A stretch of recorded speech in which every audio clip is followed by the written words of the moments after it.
just a sport that is an explosion of senses. Walk 1,000 feet is essentially a driver and I will take a stroll down the drag strip. Probably what's prepped me for this is working in drag racing. Not only am I looking at the drivers, I'm looking at, anyone from the person handling team communications to the crew guys to the engineers and the strategists. And whether you're supposed to be there or not, you might as well eat all the cake while you're there. There is no doubt in my mind that race is going to be successful here in the U.S. But it doesn't mean that, our fan base also isn't questioning, 3 races in the United States, is that too much?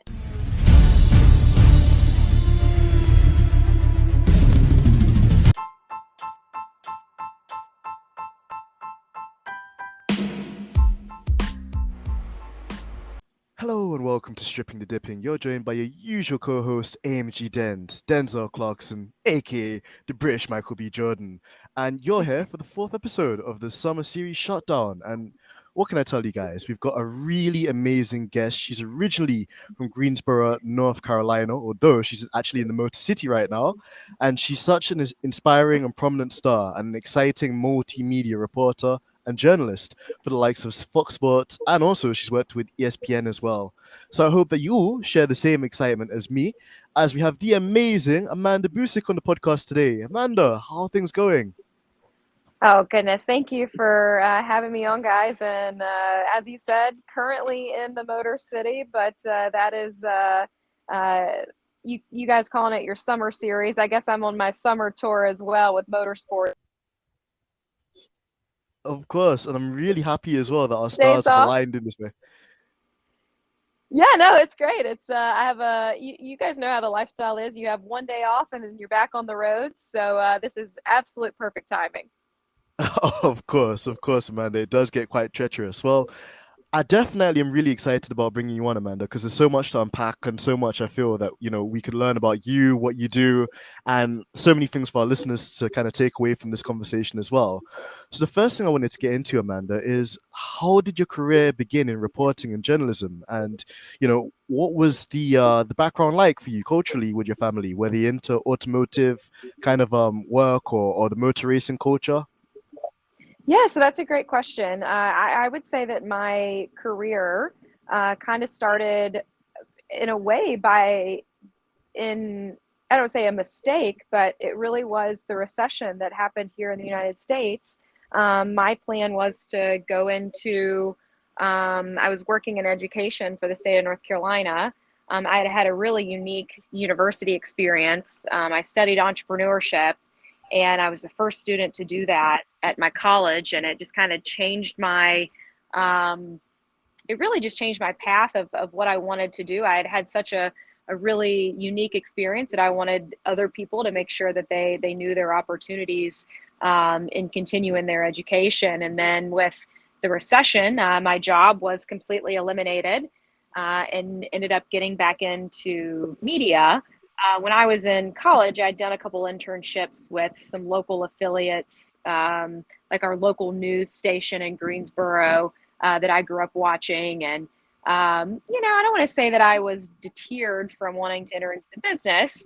I just didn't really know how to make it all happen. So it wasn't until the recession, when there was no jobs, that I was like, all right, screw it. Let's try this thing out. And I truthfully, I just decided that I would move to New York City.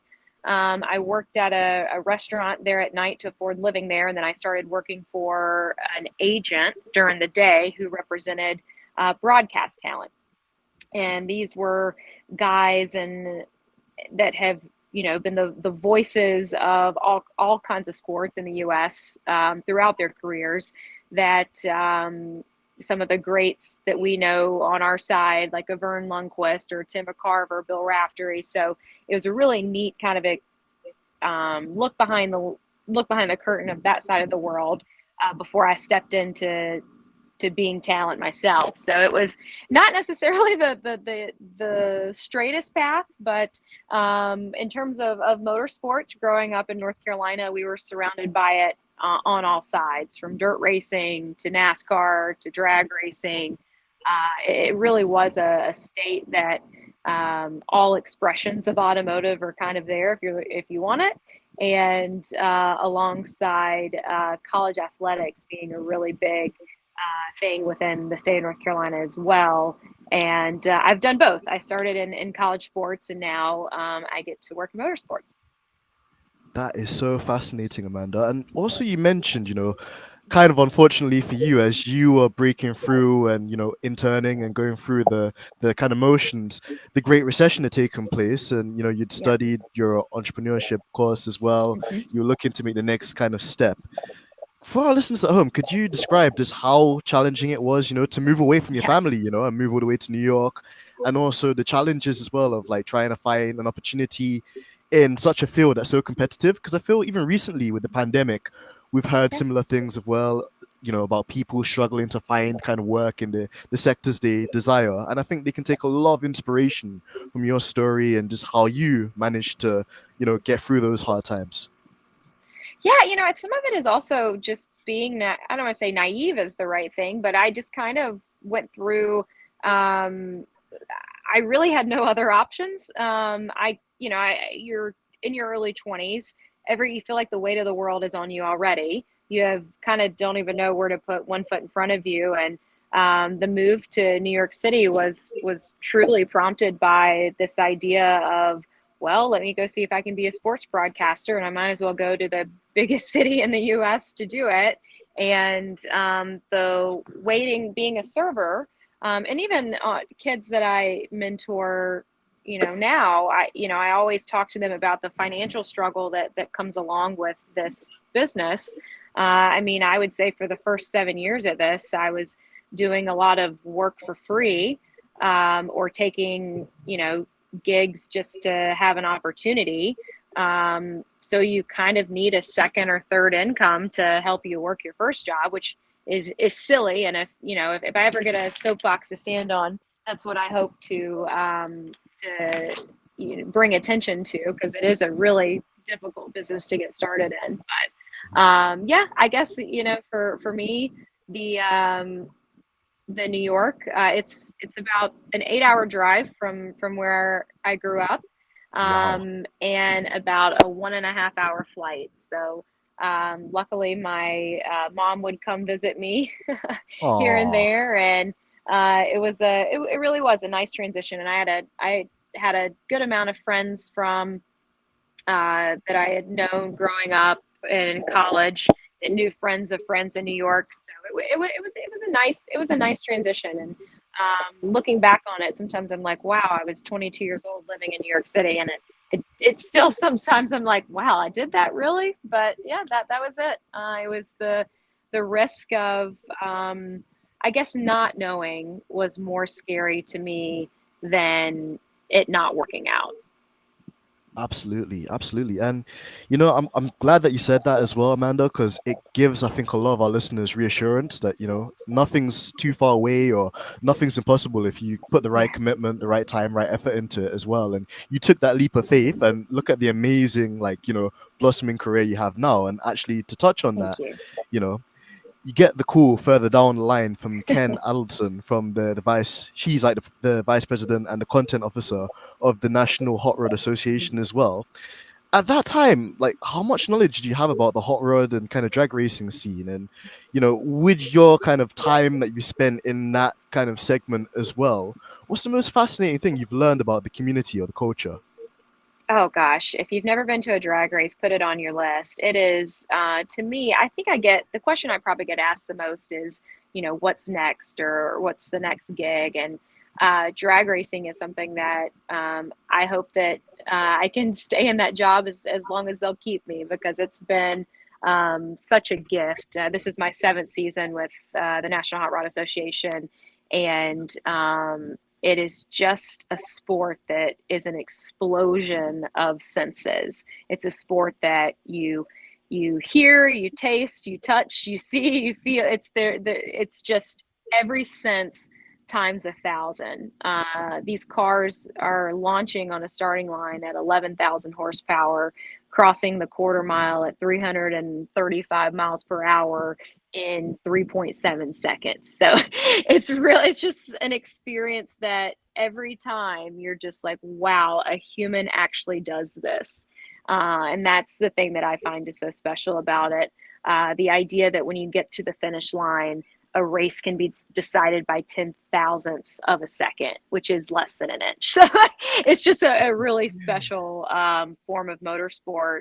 And I think that's what's really cool about motorsports and in summary, like if there's something for everyone, right? With it, there's so many things that involves motors, whether it's land, air, sea, or bikes, or there's something for everyone, and I'm lucky and blessed that I get to do a lot of it.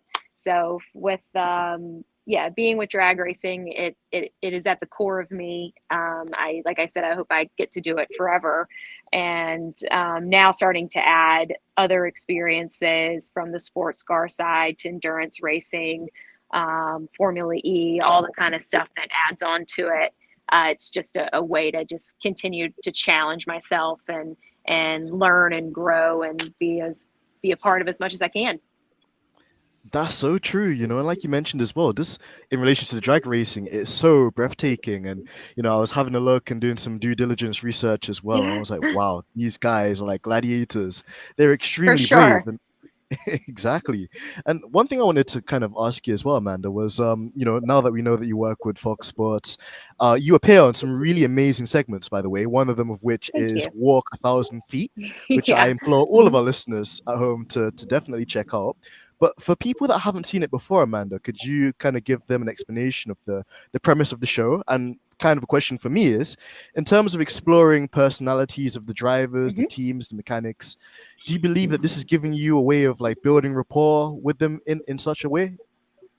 Oh yeah, and I think it extends beyond just the relationship that I get to create with these guys over the last 7 years. Walk 1,000 feet is essentially a driver and I will take a stroll down the drag strip, and we normally pick strips that are somewhat connected to the driver. Let's say that this is the drag strip that they got their first win at, or this could be the drag strip that they consider their home track, or this could be the drag strip that they may have had a crash at before, and now they're coming back to now dominate. So we kind of try to do those associations as well, but it's a very kind of informal get to know the driver without everything being so structured around race day. These guys, as I said, you called them gladiators. I think it's a perfect way to describe the person that is willing to sit in a vehicle that is essentially the purpose of a nitromethane engine is to make it as angry as possible so that it will produce that 11,000 horsepower and reach top speeds of close to 340 miles an hour. The idea that a human would want to effectively strap, we can make connections from the viewer to the driver through segments like Walk 1,000 feet is something I'm really proud of.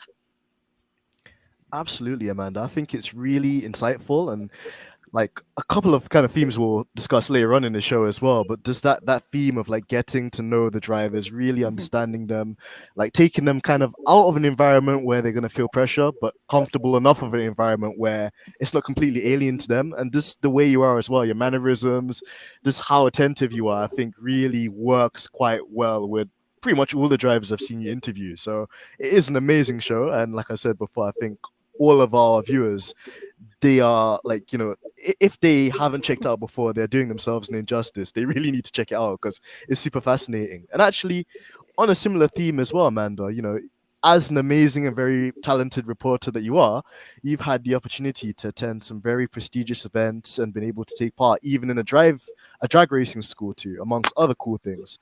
But what would you say is the coolest event you've been able to participate and learn from?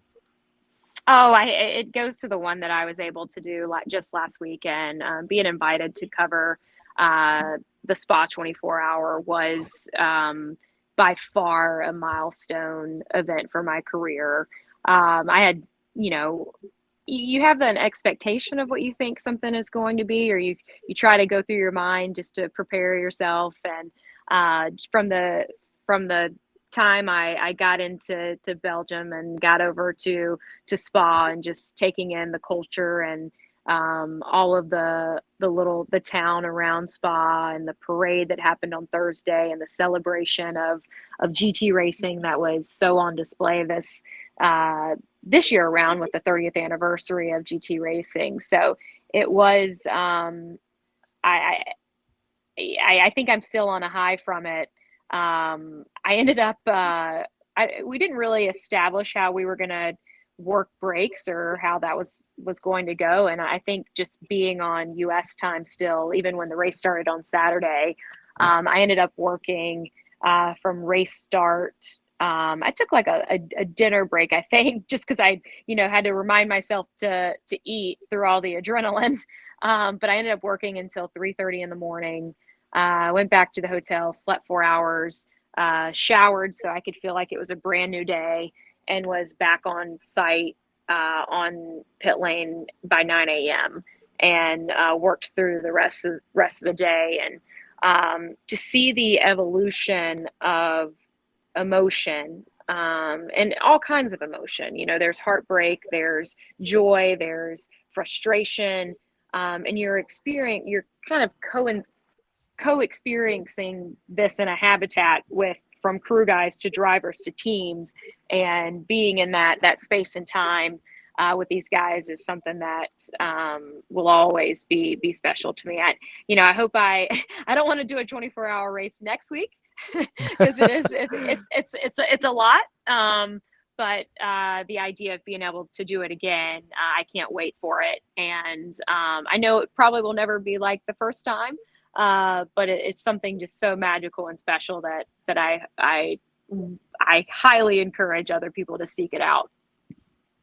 Oh, definitely, Amanda. I agree with you, and I think, like you said, you went just at the perfect time as well, because as you kind of touched on there as well, Spa as a circuit had been kind of redeveloped and had some maintenance done to it. So I believe Eau Rouge had been reprofiled, so they actually put a new grandstand there, which was amazing. Yeah. I think one of your commentator colleagues was saying as well, oh, there's like a big purple light, shining into La Source at turn one. And then they were figuring out that actually it was like a concert stage in the village, not too far away as well. So it was again, the festival. Exactly, which again is just really cool as well. And I think it's great value for money for the fans, to be able to get that live kind of interaction, not only with the teams, the drivers, the racing, but to have that entertainment factor as well. And then, as you mentioned as well, Amanda, like, GT3 racing's been going on for such a long period of time. The Spa 24 Hours is like a very historic race because it's one of the first endurance races for the GT sports car series of such. And just to have the cars drive through the streets on the parade, and the name and caliber of drivers there as well, from very experienced teams too. It's just like a melting pot of so many different fascinating things that makes the sport amazing. And actually, Amanda, I think it's a great segue into the next segment of the podcast I wanted to get in with you on is I'm gonna call it seeing through the visor, because Amanda, sometimes the way I see you like interviewing these drivers, it's like you're genuinely looking through the visor, because kind of like alley-oop this one. Endurance racing, as you mentioned, you touched on it, can be very emotional, for the drivers, the mechanics, the strategists. They're all on the limit in overtime. And just with the perspective, and I'll always give you credit for this as well, Amanda, just your innate ability to bring the sports closer to the fans is second to none, because the insight that we see, between the highs and the lows of the team in the garage, at the end of the race, I was watching a young Audi Academy driver being Thomas Neubauer. He just finished the race for one of the WRT teams, and he was in tears. He didn't get out of the car for like 5 minutes because he's just crying with emotions, And just also another thing I wanted to touch on as well was just that very intense interview between you and the Emil Frey driver, Albert Costa. He had just jumped in the car to do a stint in the Lamborghini, and unfortunately he said he slipped on some oil. Mhm. Whether the footage you showed him afterwards supports that is a different story. But again, just that emotion, that kind of like wave of heat that you probably feel from the drivers as they're speaking to you and Mm. they've just jumped out of these cars. And for me, probably the highlight of it all, Amanda, I was like tweeting Georgina, and I was like, Amanda's such a boss. I love this. Because like the moment you had with Nikki Tim as well, like Yes, of as course. exactly. I think that video has done rounds on the internet. But again, for those who probably just missed out, Nicky Team, a very established Danish GT3 driver. He's so profound in Le Mans and all these other world endurance series. Jumps in Aston Martin. Aston didn't really have a great BOP, balance of performance, for those Mhm. who are getting into it. So the car didn't really look as if it was going to really challenge for the race win. But again, it's a 24-hour race. So much could happen. And in the last 3 or 4 hours, their car that had always been kind of in the top 10, top 15 Mhm. was now in the top 4 and really going for it. So they were having it out with the lead Mercedes, the number, I think it was 88, Acodis ASP AMG team. And Jules Ganon and Nicky Tim just go Yep. side by side through Eau Rouge. And Nicky Tim, unfortunately, comes worse off. And straight away, I think he brought the car into the pits just to do a Mhm. tire swap, driver swap, and just Amanda, I honestly, I admire you so much, and just I'm Mhm. so like just excited by what you did, because most people would probably stay away from a character like Nicky Tim, but you're like, no, I'm gonna go straight for it, Mhm. and you asked him the really tricky question. So, kind of question I wanted to put forward to you, Amanda, was like, how do you balance having emotional intelligence and compassion for the drivers, but at the same time, ask the difficult and tricky questions that need to be asked, especially in line with bringing the sports and the information we need to the fans. It is a balance, and I think that's a perfect way to describe it. There's also sometimes you get 10 to 15 seconds before an interview goes live that I can kind of like that's the first time I'd ever spoken to Nikki. So the ability to kind of like walk him through what we're going to do, or just to make sure that, hey, you're good, and at the same point you also don't want too much time to go by, because you want to capture the emotion as quickly to the moment that you can. On drag, I think probably what's prepped me for this is working in drag racing. I'm the reporter that is at the far end of the track. So I'm the first person these athletes, drivers see the second they get out of a car that just went 330 miles an hour. You can imagine that the emotions in that situation are so high, whether it's someone just won, someone was defeated. Emotions between the drivers can be high. So I've always approached it because I have to have difficult conversations on both sides. I get to see the best moments of people's lives and sometimes the worst moments of people's lives, and it's to me where it's I'm motivated by having the um, essentially, I guess what I would say is the person that I answer to is the viewer. I don't answer to the driver, obviously my boss, of course, as well. But the person that I really answer to is the person sitting on the couch watching this race. And what do they want to hear? What do they want to know from this person? And that's where I get most of my motivation. Even if I am very uncomfortable, and it's a conversation that I don't want to have, it's still a conversation that the viewer and the audience deserves, and that's what I think I get my strength and desire to want to perform from.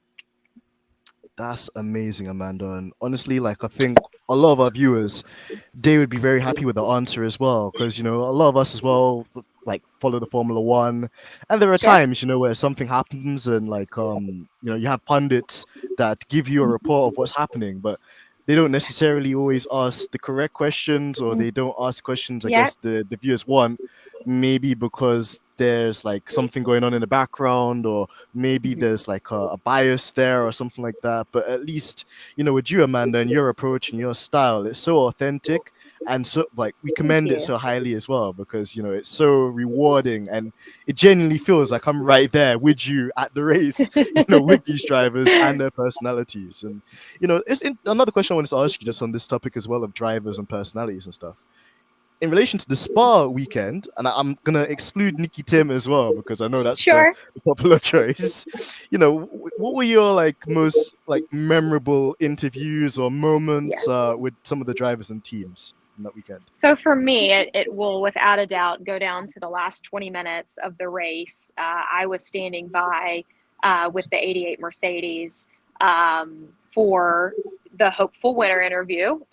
We had kind of established that the Mercedes at that point was probably going to win the race if everything went well. And it wasn't just from a coverage standpoint. We were showing Danny Yankadella and Jules Gounon as they went through these last 5 minutes. I think Jules had everything crossed on his body, his fingers, Yeah. his toes, his legs. And Danny shaking his leg. And so you're seeing all of this. You don't want to get too ahead of yourself, but you also don't want to, not enjoy the moment.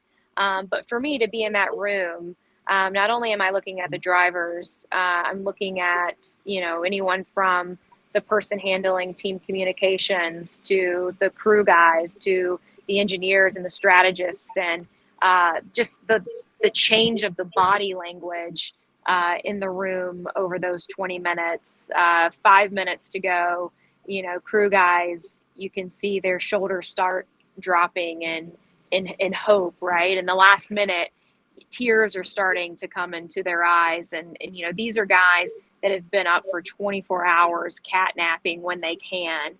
And the last, I still remember when Raffaele Marciello was coming through the chicane at the end, and the room just erupts as he takes the checkered flag. And that, to me, being able to visually watch along to the achievement after everything that had gone into getting to that moment, I still get chills thinking about it. We did the interview probably, I'd say, within 2 minutes after the checkered flag. The guys were celebrating. I jumped in the middle of the celebration, and so that we could make sure that we, captured this moment. And after speaking with both of those guys, and I threw very quickly at the end, I was like, well, what do you want to say to Raffaele? And they just started screaming. And so that was that was the end of it. And that was also, I knew that was the end of the 24 hours for me as well. And I just kind of walked away. Standing on pit lane, looking down as they're still, that whole group is still wildly celebrating. And I started crying myself. It was like this release of, wow, we actually did it. And there is just something so special about a 24-hour race. You go into it thinking, gosh, this is going to be forever. And then you get to the moment where it comes down to the end, and it's just a beautiful thing to celebrate.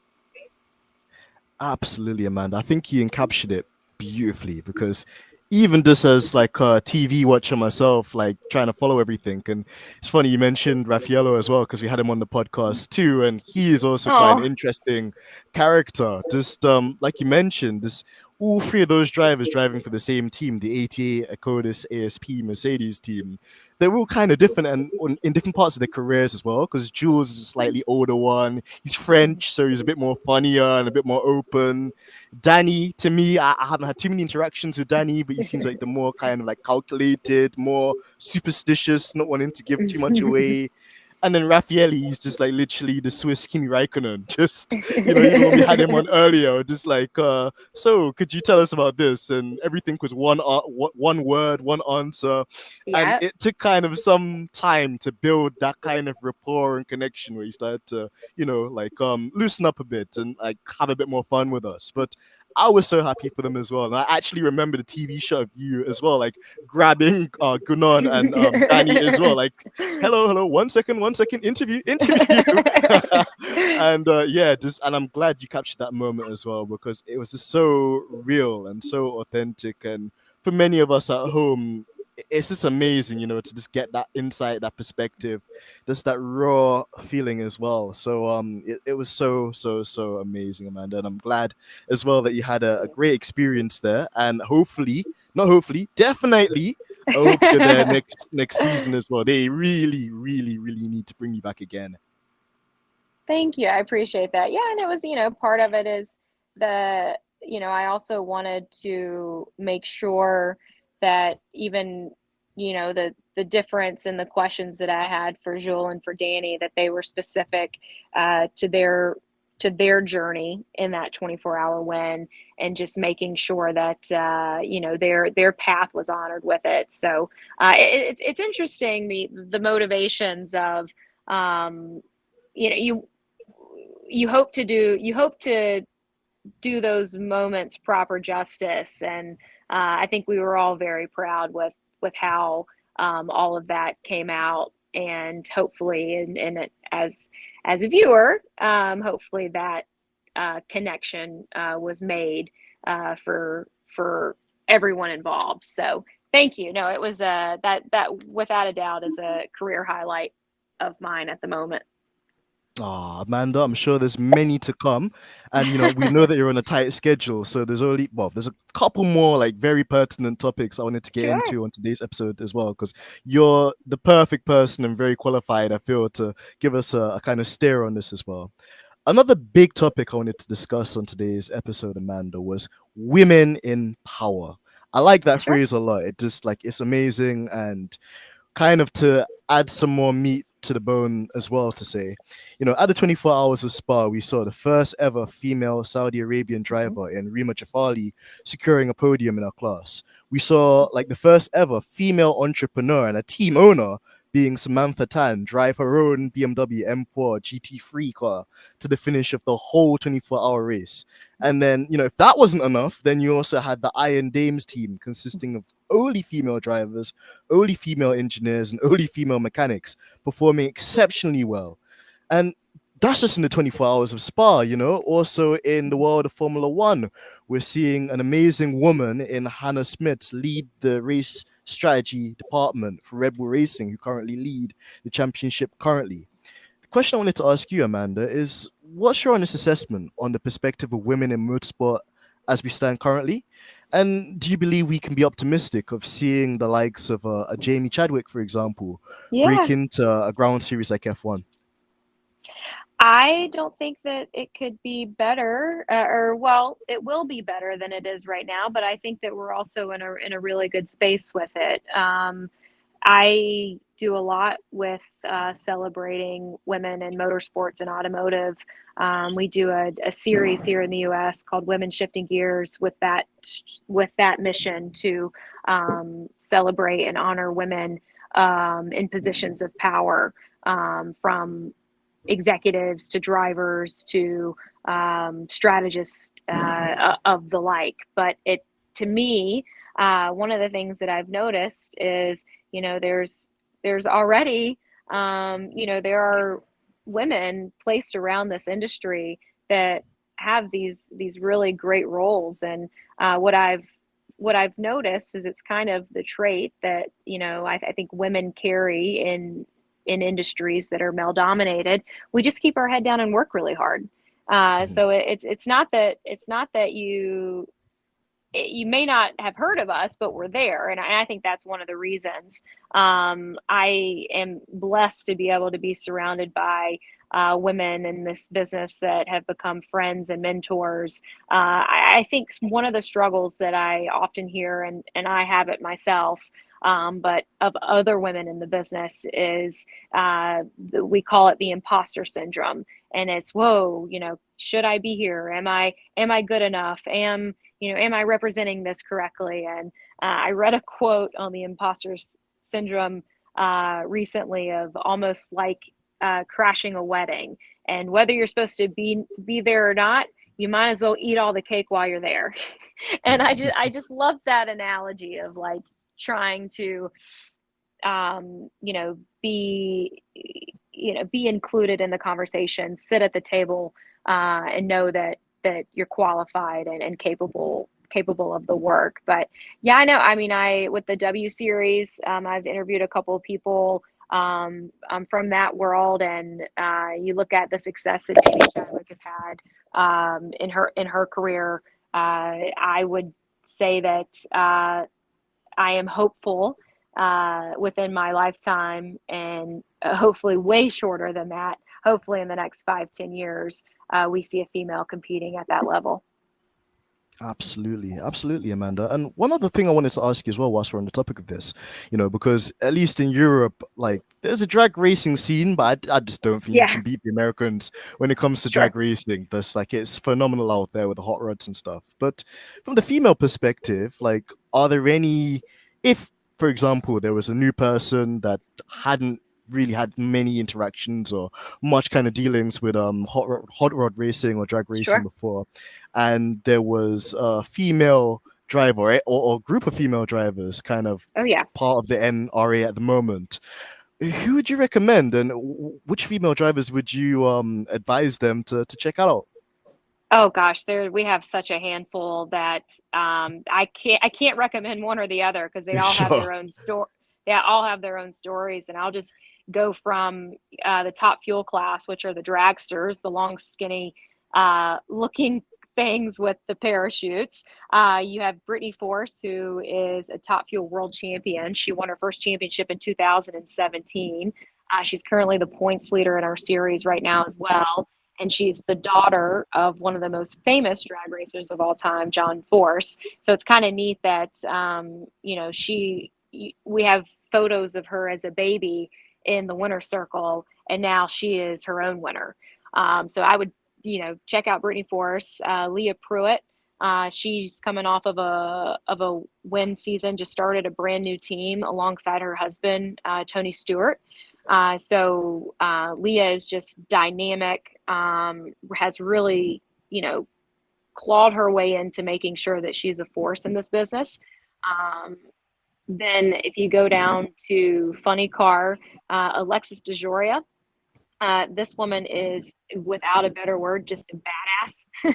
I think anyone that drives a funny car is a badass. So the idea that this woman wants to sit in a car with a nitromethane engine in front of her face is pretty spectacular. And then in our other categories, so we have Pro Stock and Pro Stock Motorcycle. In Pro Stock, Erica Ender, she's a 5-time world champion. Her story was encapsulated in a Disney movie when she was a kid. She's been junior drag racing pretty much her whole life. And then Angel Sempe on motorcycles, she's the winningest female in all of motorsports. So I can't Wow. pick one. Um, Sure. but all of these incredible women have their own story and their own right to be celebrated by the accomplishments that they have achieved. That's so amazing, Amanda. And what I like as well with that response you just gave us too was it's not even just the case that it's just one or two. There's like you can Yeah, count on your hand almost like, like multiple female drivers that sure. you've said that have had great success, in the drag racing series. And, it Mhm. looks like it's something that's going to be sustained that will continue to grow, which is, I think, what the world needs.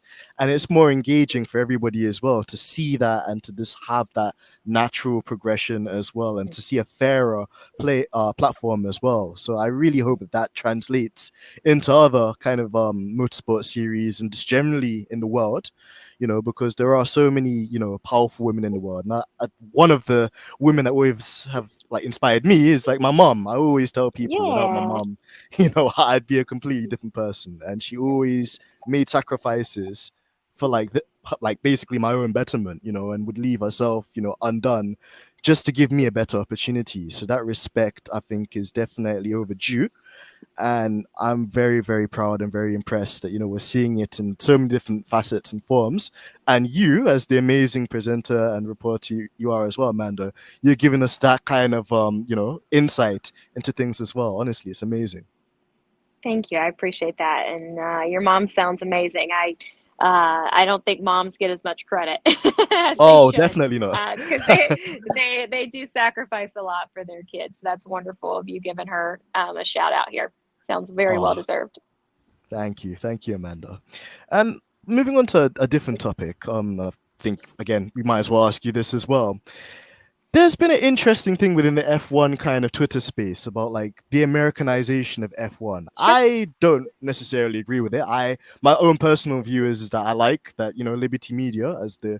the owners of Formula One now and the shareholders, they're trying to diversify the sport and to bring it into new markets it's never been to before, and kind of on that theme, we saw the first inaugural Miami Grand Prix this year, which Hmm. I think overall was a success, although it had one or two kind of issues which are being addressed, and then everything's being secured and finalized for the Vegas Grand Prix next year, which seems very exciting. I wish I had the monies to go there myself, but something I can hopefully save up for and do at some stage. And then also, like, there's been a huge emphasis on a series like Drive to Survive as well, which has been like a hub for many new fans to try and get into the sport and to understand the teams, drivers, and just how things are generally run.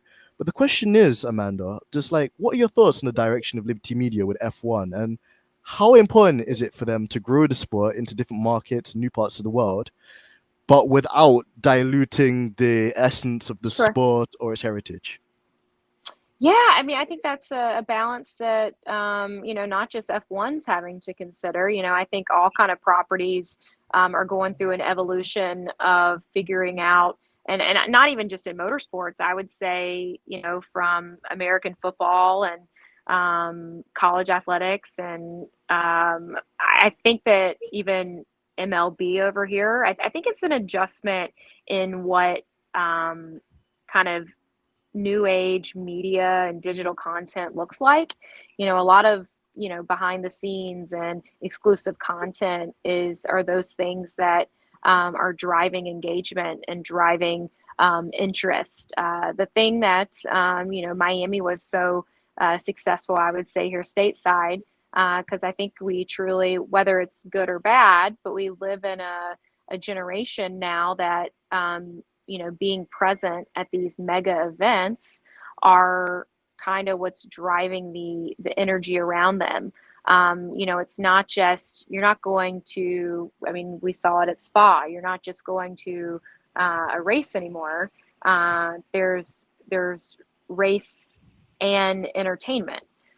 So it kind of can encapsulate, I would say, a more mass of individuals that are looking to be part of something unique and special. I think the Vegas race is going to be an absolute knockout.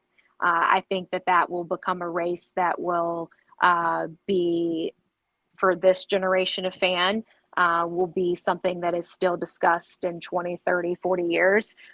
Looking at I go to Vegas probably 3 times a year for work already, so I know it pretty well. I'm pretty intimately familiar with where the street circuit is going to go, and there is no doubt in my mind that race is going to be successful here in the U.S. But it doesn't mean that our fan base also isn't questioning. Three races in the United States, is that too much? Or how can one country sustain that? And the other thing is when truthfully we almost forget it ourselves, being Americans, but the country really is so large, and all of those three, from Austin, Texas, where Coda is, to Vegas and Miami, they are three extremely different cultures, three extremely different lifestyles, and from the topography, like one's in the desert, one's in the state of Texas in the South, and one is, a beach community that is known for party and entertainment. So I think that they're culturally so different that the expression of motorsport works. Mhm. But yeah, I mean, I think we have that same. Those same kind of questions happening. But I would say, I think it extends beyond motorsport. I think every form of entertainment is trying to assess what this next generation looks like. We had I'm not sure if you're familiar with the movie Field of Dreams, but it's an American classic baseball movie. And MLB last year decided to do a game. Field of Dreams was essentially a baseball field surrounded by a cornfield in the Midwest, and MLB did that, and it was such a hit that just trying something different. Or NASCAR, they raced at the LA Coliseum this year to kick off their season and called it the Busch Clash. So I think brands and properties taking risk are working. But I do think that it needs to be calculated and also cautious to not alienate the core of the viewership and the fan base. Yeah, I definitely agree there, Amanda. And that's the thing, like you said, it's like finding the balance. And I hope as well that, especially in terms of Formula One, that, the shareholders take into account, the kind of varying positions of the fans and, like at least, certain events like Monaco and Las Vegas, they're going to be marquee, high profile events, of course. But then maybe for the others, I hope that there's that kind of thought in mind, that maybe tickets for less well-off families are still Sure. affordable for them to Yeah. attend. And because at the end of the day, I think what's amazing about sport and just like music, just like film, like you mentioned there too, is it has that innate ability to bring people together from Mhm. all different walks and lives or backgrounds. And I Yeah. think that's such a beautiful thing, to explore and obviously to have in this modern day and age as well, with all the storylines, drivers, and stories that we get as well, which is so key. So yeah, I'm really glad that we discussed that topic too, because it's a very kind of trendy one for Sure. sure. But yeah, it's great to kind of go through it. And kind of bringing it to the conclusion of this session, Amanda. You've been amazing as well. We definitely need to get you back on the show because honestly, just I love your work. We love all the work that you do, and we're so appreciative of that. But kind of what I wanted to ask you as well, Amanda, was what advice would you give to the new generation of young kids, young girls out there, aspiring to Mhm. be as Sure. successful as you, and what would you say to younger Amanda Busick as well? Because from the sounds of it, you were very brave, very advantageous, but I'm sure it wasn't without its, one or two hiccups or mistakes or things that you probably do differently now. Yeah, I think that probably the I don't know, the best piece of advice that I'd probably give myself back then was to just and really try to enjoy the journey. I was so motivated by I was extremely impatient, and I don't mean it from a lot of times people will throw around that millennials or Gen Z, or they're so entitled, or they have this they desire for something that they haven't earned. I just more meant that I was impatient in the sense that it essentially was my ambition, and the with that, I had a very hard time in staying present and enjoying what I was doing at the moment, whether that be being a server in New York City at 22 years old. I'm already in my mind of like, well, what's next in my career? How can I get there? Where am I going? As opposed to being, now I look back at it, I'm like, holy cow, you were 22 years old living in New York City. And don't get me wrong, of course, there were moments that I enjoyed. I made really good friends. But I would say it was even up until maybe a year or two ago before I really just kind of, I don't say took my foot off the gas, but have really tried to remind myself to be proud in the place that I am at now, and just kind of more trust in the process and the journey of where I'm going. So yeah, I think that when you're getting started and I think any kind of dream industry, be it sports, music, fashion, entertainment. There are a lot of risk that will come with it, whether it's financial risk, whether it's you're going to miss a lot of holidays, weddings of your friends, very important moments in people's lives because you're having to dedicate yourself to what you're trying to achieve that will will be the priority. So, yeah, I would absolutely, if you're inspired by it, go for it. I think, if anything, the pandemic, uh, I would say, taught everyone of just how precious and short this life can be. And I do think that, life is for the living. So go for it. Beautifully portrayed there, Amanda. I definitely agree, and as the saying goes, no risk, no reward. So, Yeah, it's true. absolutely, you have to be willing, to take the extra leap of faith to be able to kind of be, persistent with your goals and dreams and aspirations. And even sometimes if it doesn't seem like it's going to go the way you want it to, Yep. sometimes, that can be a beautiful stroke of luck too. And it might put you in a Yep. different direction you never anticipated too, on your journey to where you want to go for the end goal. So I absolutely agree. And I think there's a lot of value in the points that you just made there as well, Amanda. So thank you for that. And finally, as well, Amanda, thank you. Thank you again. Like, I think I've been thanking you a lot this episode because I'm still pinching myself that you're here. Just like, it's the voice that I know from the Goodness. TV, and now you're actually here as well. So, like, this is like another kind of yay moment for me. So, Yeah, he's thank you. definitely fanboying. Yeah, no, but it's I a am a treat. fanboy. I mean, but look at it. We're the three of us are around the world and we're connected because of motorsport. So, the beauty of what can bring people together. So, no, thank you for reaching out, and I will.